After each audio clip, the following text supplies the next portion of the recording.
Hudes, World Bank whistleblower. Good to have you back. Foreign governments keep buying U.S. Treasury bonds despite obvious problems U.S. economy is facing. What's making them do that, in your opinion?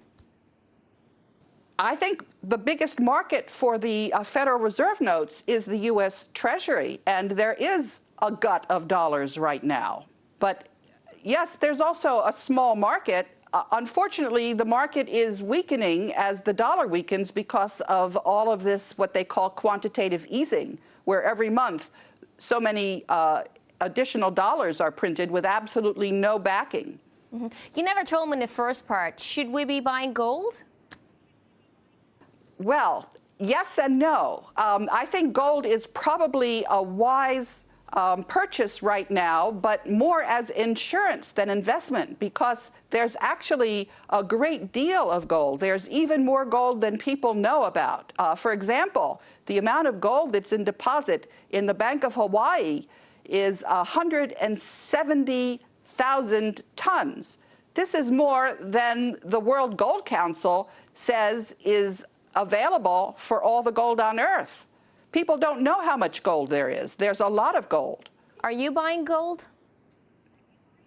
I did, actually, yes, but not because it's an investment, but because I'm not 100% certain that we're going to get our act together before all of the paper fiat currency falls apart.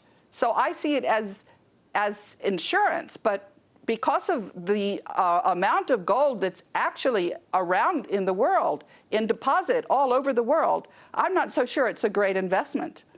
So you think the return to the gold standard is a realistic thing? It could be a possibility. Well, actually, that's not such a good thing. The currency ought to be backed by value, but there's no reason why it should be restricted to precious metals. It could be any of the commodities that are valuable. But the important thing is that, yes, the currency should be backed by assets rather than by debt, as we now have. Mm-hmm. But if a financial collapse happens, let's say, right, will gold be of any use? I mean, if there's a shortage of food, and look at the world today, the biggest problem we're facing is the clean drinking water. What's gold going to do about that?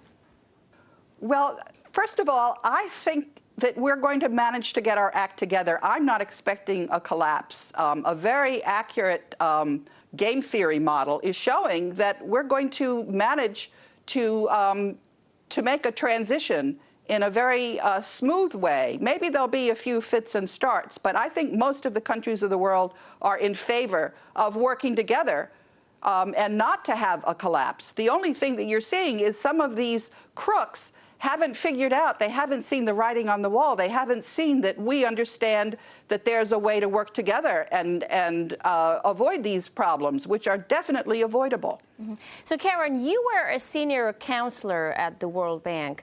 Tell me something. Honest banking, is this an oxymoron?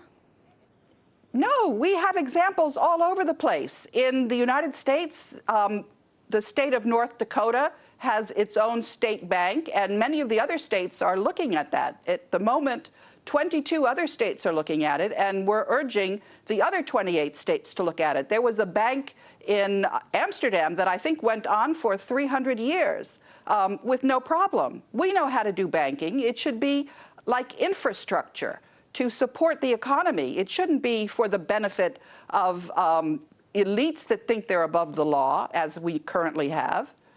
If you look at the Bank for International Settlements, that institution was established when the war reparations were being exacted from Germany after World War I.